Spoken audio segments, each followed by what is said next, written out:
The storm came without warning. One moment, the skies of Virex 9 shimmered with their usual violet glow. The next, the horizon fractured into streaks of lightning that burned green and white across the alien sky. Captain Elias Rowan had seen storms on 100 worlds, but never one that felt alive. Shuttle integrity at 62%, the onboard AI warned. That good, huh? Elias muttered, gripping the controls as the small reconnaissance craft shook violently. The mission had been simple. Survey Virex 9, confirm resource viability and return. No colonies, no hostiles, no complications. Simple. Then the storm hit. A bolt of energy struck the port thruster, sending the shuttle spiraling downward. Elias fought the controls, jaw clenched, every instinct screaming at him to stabilize, but gravity had already claimed him. Brace for impact, the AI said calmly. Yeah, Elias breathed. Working on that. The jungle canopy rushed up to meet him. When Elias came to, the world was silent. Too silent. He coughed, pushing himself upright as pain lanced through his side. The cockpit was cracked, sparking softly, the faint smell of burnt circuits filling the air. Outside, towering alien trees loomed like ancient sentinels, their leaves glowing faintly in the dim, storm-drenched light. Status, he croaked. Shuttle destroyed, the AI replied. Emergency beacon operational. Estimated rescue time, 72 hours. Elias let out a slow breath. Guess I'm camping. He checked his gear, sidearm intact, medkit usable, rations limited. Could be worse, he muttered. That's when he heard it. A faint sound, barely audible beneath the distant rumble of the dying storm. A cry. Elias froze. Another sound followed, soft, strained, unmistakably a voice. Not the wind. Not an animal. Someone or something was out there. He hesitated only a moment before grabbing his rifle. Of course there's someone else, he said dryly. Why wouldn't there be? The jungle was dense, alive with subtle movement and alien whispers. Bioluminescent vines draped between massive trunks, casting shifting shadows across the ground. The deeper Elias went, the more the forest seemed to watch him. The cries grew louder. Painful. Desperate. He quickened his pace. Finally, he found her. She lay at the base of a shattered rock formation, her body half hidden beneath glowing foliage. At first glance, Elias thought she was human. Then he saw her eyes. Silver. Not reflective silver, like liquid metal. Her skin held a faint iridescent sheen, almost like light danced beneath it.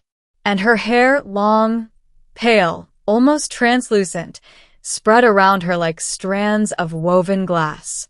She was injured. Badly. Blood, dark, shimmering, stained her side. Elias lowered his weapon slowly. Well, he said under his breath, that's new. Her eyes snapped open. For a moment, fear blazed within them. Sharp, primal. She tried to move, to crawl away, but collapsed with a weak cry. Hey, Elias said, raising a hand. Easy. I'm not here to hurt you. She didn't understand his words, that much was clear. But she understood his tone. Her gaze softened, just slightly. Elias approached cautiously, kneeling beside her. You're hurt, he said, gesturing gently toward her wound. She watched him, breathing shallow, as if weighing a decision. Then, slowly, she nodded. The medkit wasn't designed for alien biology. Elias knew that. But leaving her to die wasn't an option. All right, he murmured, scanning her wound. Let's see what we can do. The injury looked like a deep laceration, possibly from falling debris. Blood loss was significant. Gonna clean this up, he said, though he knew she didn't understand. When he touched her, she flinched, but didn't pull away. That was enough.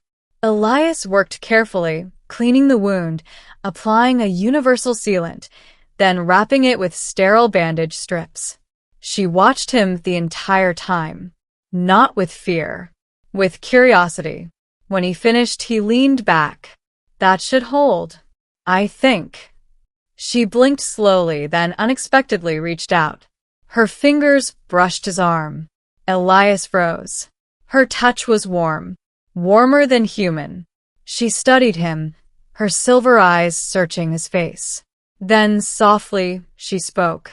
The language was unlike anything Elias had ever heard, fluid, almost musical, yet carrying an underlying resonance that seemed to hum in the air itself.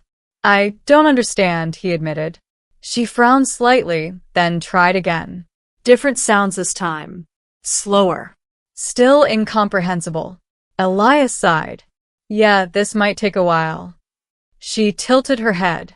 Then, surprisingly, she smiled. He carried her back to the wreck. It wasn't easy.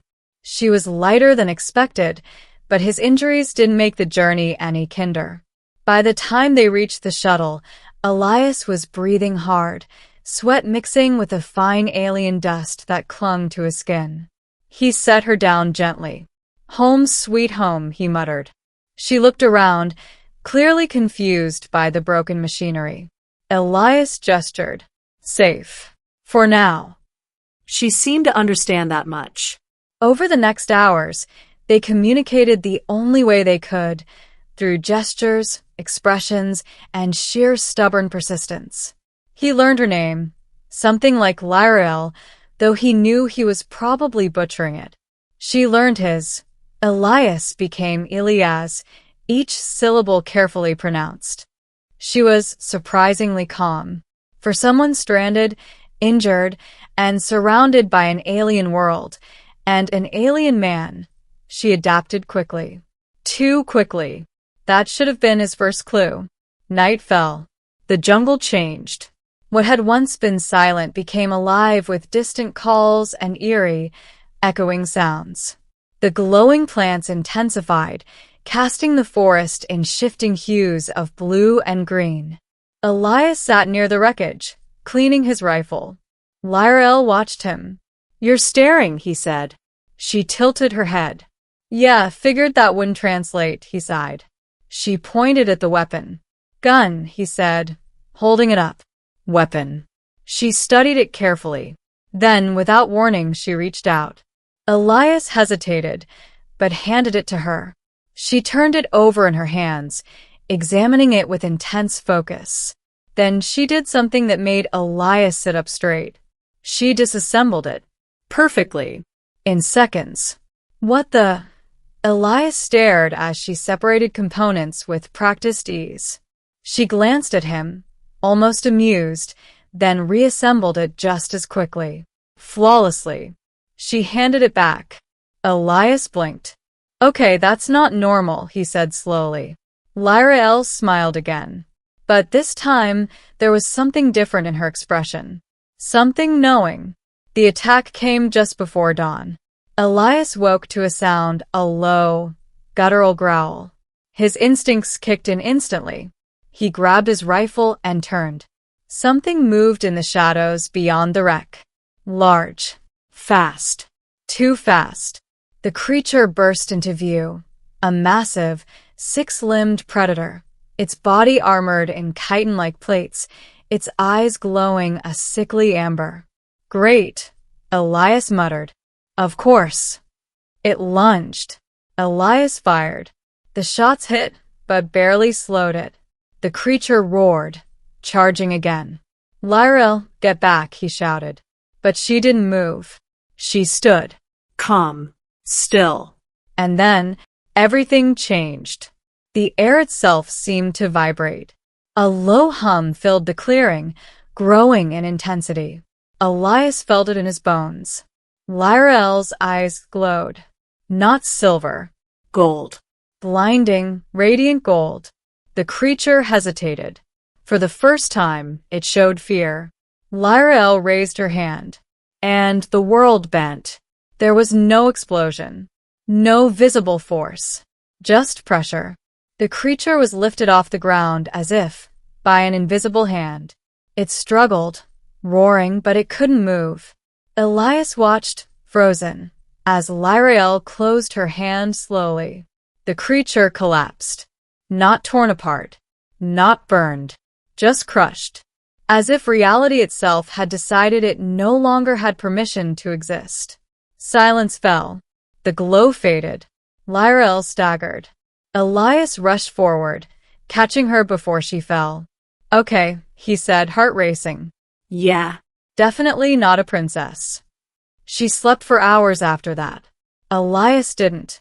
He sat nearby, staring at her, replaying what he had seen over and over in his mind. That wasn't tech, he muttered. No device. No weapon. It had been her. When she finally stirred, her eyes returned to Silver. She looked up at him, tired, vulnerable, and yet there was no hiding the truth anymore. Elias leaned back, exhaling slowly. All right, he said. Let's try this again. He pointed at her. Lyrael. She nodded. Then he gestured broadly. What are you? She watched him, understanding dawning slowly. Then she raised a hand to her chest and spoke. This time something changed. The words still weren't his language, but somehow he understood. I am not what you think. Elias blinked. I got that part. She sat up slowly, wincing slightly from her wound. I am of the sovereign line, she continued, her voice soft yet resonant. Not ruler, not princess. She hesitated. Then, I am weapon. Elias felt a chill run through him. Weapon, he repeated. She nodded. Created to protect. To end threats. To enforce peace. Elias let out a breath. That's one way to put it. Her gaze dropped. I fled, she said. They would use me. Control me. I chose exile. Elias looked at her differently now. Not as someone fragile. Not as someone to protect. But as something far more complex. You crashed here, he asked. She shook her head. I hid. But they search. Right on cue, the sky changed. A distant hum, deep, mechanical. Elias looked up. Yeah, he muttered. That doesn't sound friendly. Through the clouds, shapes emerged. Ships. Not human. Not small. And very much not peaceful. Lyrael's expression hardened. They found me. Elias stood, checking his weapon. Well, he said, guess we're not waiting for rescue. She looked at him. You will leave, she said. This is not your war. Elias smirked. Funny thing about humans, he said, loading a fresh charge. We don't walk away from people we've patched up. Her eyes widened slightly. Even now, you know? Especially now. The ships descended. The ground trembled. Elias took a breath. All right, he said. Let's show them what happens when they mess with the wrong planet. Lyrael looked at him, and for the first time, she didn't see a fragile being. She saw something else. Something equally dangerous. Something human. The battle that followed would be remembered in whispers across systems. Not because of the destruction. Not because of the power unleashed. But because of the impossible. A single human, standing beside a living weapon. Not commanding her. Not fearing her. But choosing to fight with her. Side by side. And, in that moment, the galaxy learned something new. Humans weren't the strongest. They weren't the fastest. They weren't the most advanced. But they had something far rarer. They chose. And when a human chose to stand with you, even the stars themselves took notice. The first ship touched down with a scream of burning air. It wasn't a gentle landing. It was a declaration. Massive, angular, and gleaming with a metallic sheen that seemed to absorb light rather than reflect it. The vessel crushed trees beneath it as if they were nothing. The jungle recoiled, its bioluminescent glow dimming as though even the planet itself feared what had arrived. Elias tightened his grip on his rifle. "All right," he muttered. Suttles off the table. Lyrael stood beside him, her posture no longer fragile, no longer uncertain. The hesitation that once lived in her eyes had burned away, replaced by something ancient, something resolute. "They will not stop," she said quietly. "Not until I am taken." Elias glanced at her. "Yeah, well, they're gonna have to work for it." The ship's hull split open. Figures emerged. Tall. Armored. Their forms sleek yet imposing, encased in dark exosuits that pulsed faintly with energy.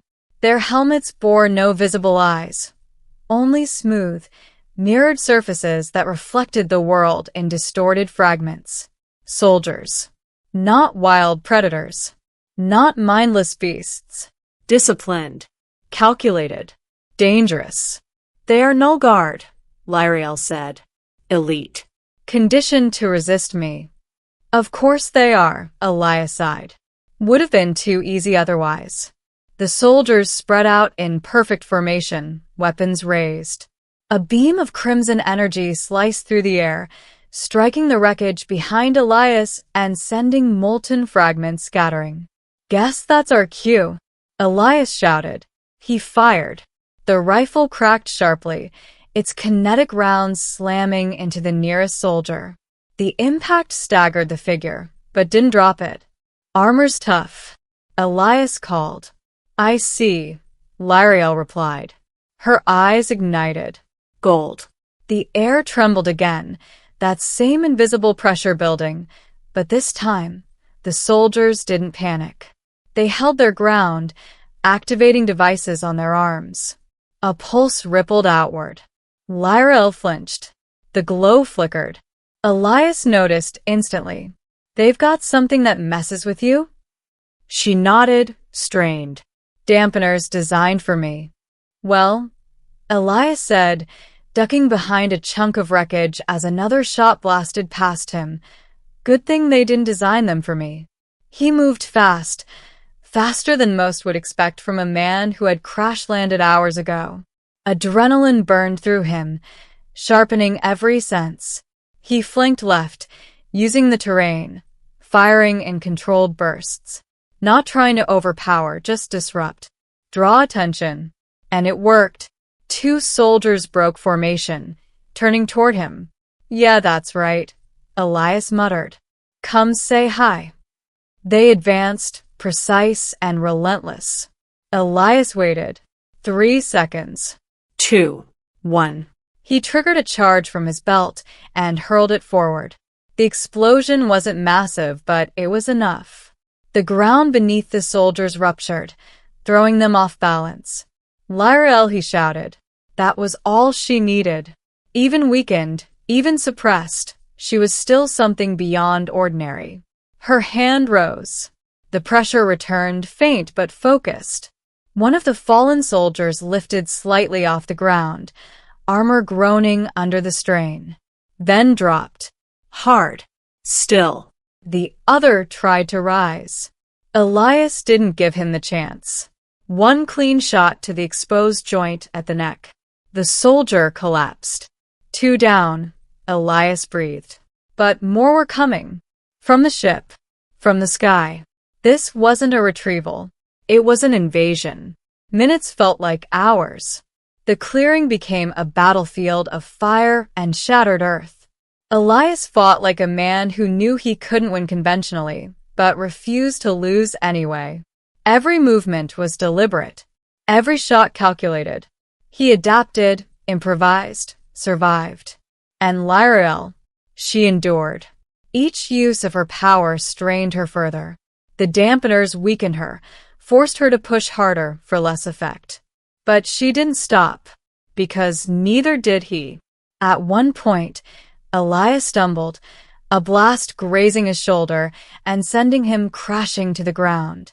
A soldier advanced on him, weapon raised. Elias tried to lift his rifle, but his arm wouldn't respond fast enough. The soldier aimed. Paused. then stopped. mid-motion. Elias looked up. The soldier was frozen. Not by tech. By will.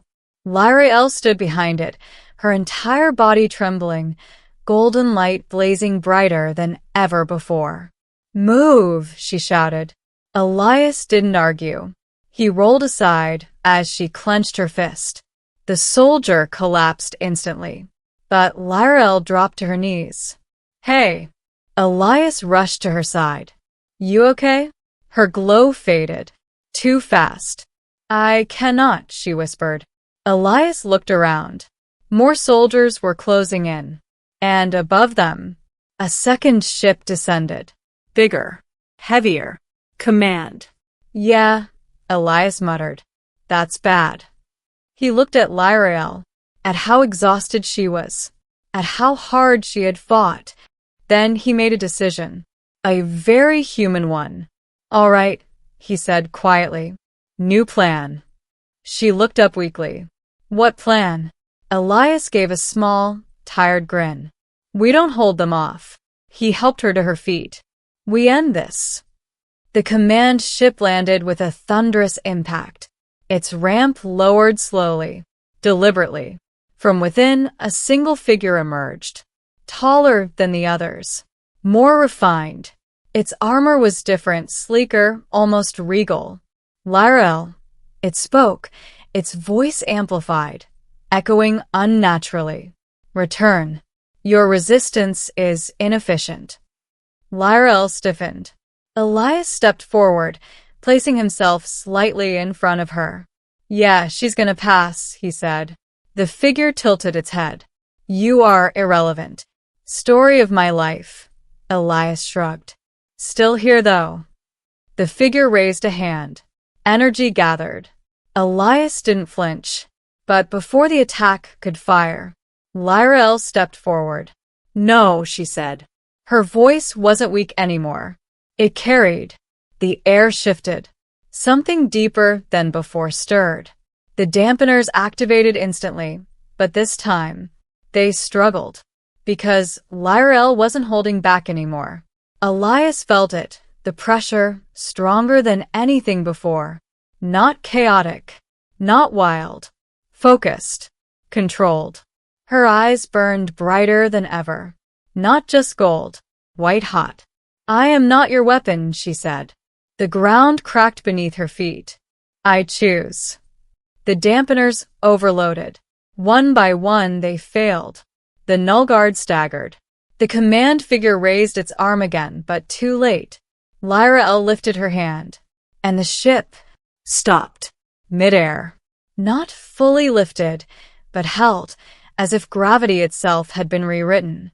Elias stared. "Okay," he whispered. "That's new." The command figure tried to resist, but its systems flickered, failing under the pressure. Lyrael clenched her fist.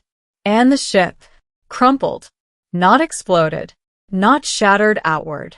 Compressed inward, metal folding like paper under impossible force. Silence followed. Total. Absolute. Then, the remaining soldiers retreated. Not in formation. Not in order. They fled. Lyrael collapsed. This time, Elias barely caught her.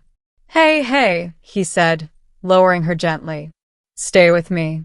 Her eyes flickered back to silver. "We are safe," she whispered. Elias looked around. The battlefield. The wreckage.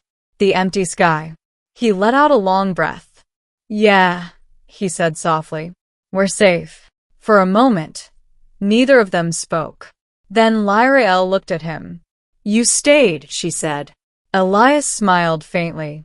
"Told you. Humans are stubborn like that." She studied him, not as a curiosity, not as something fragile, but as an equal. "Why?" she asked. Elias thought about it, about the crash, about the choice. Then he shrugged. "Because you needed someone," he said, "and I was there." Lyrael's expression softened. "In my world, beings like you are rare." Elias chuckled. "In mine too, trust me." A distant signal beeped from the wreckage. Rescue. Elias glanced back, then at her. So, he said, what happens now? Lyra looked up at the sky. Free. For the first time in a long time. I decide, she said. Then she looked at him. And, perhaps I will not decide alone. Elias raised an eyebrow. You asking me to stick around? She smiled. This time, not uncertain.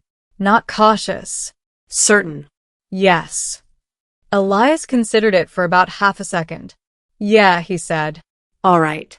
Days later, when the rescue team finally arrived, they found something they couldn't fully explain. A destroyed battlefield. Alien technology beyond classification.